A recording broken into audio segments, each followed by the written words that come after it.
పురాణం ప్రకారం రాక్షసరాజు దంభుడు సంతానం కోసం ఘోరమైన తపస్సు చేశాడు. అతని తపస్సుకు సంతోషించిన విష్ణువు వరం కోరుకోమని అడుగుతాడు.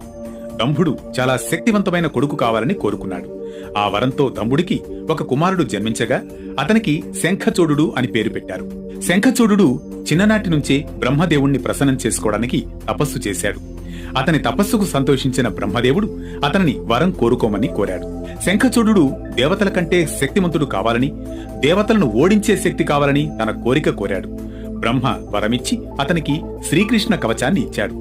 దానిని ధరించడం ద్వారా శంఖచూడు 3 లోకాలను జయించాడు. ధర్మధ్వజుని కుమార్తె తులసిని వివాహం చేసుకున్నాడు. బ్రహ్మదేవుడి వరం చూసుకుని 3 లోకాలను తన ఆధీనంలోకి తీసుకున్నాడు. అతని దురాగతాలతో విసిగిపోయిన దేవతలు శివుణ్ణి ప్రార్థించారు. కాని శ్రీకృష్ణ కవచం, తులసికి తన భర్త పట్ల ఉన్న భక్తి కారణంగా శివుడు కూడా శంఖచూడుణ్ణి ఓడించలేకపోయాడు.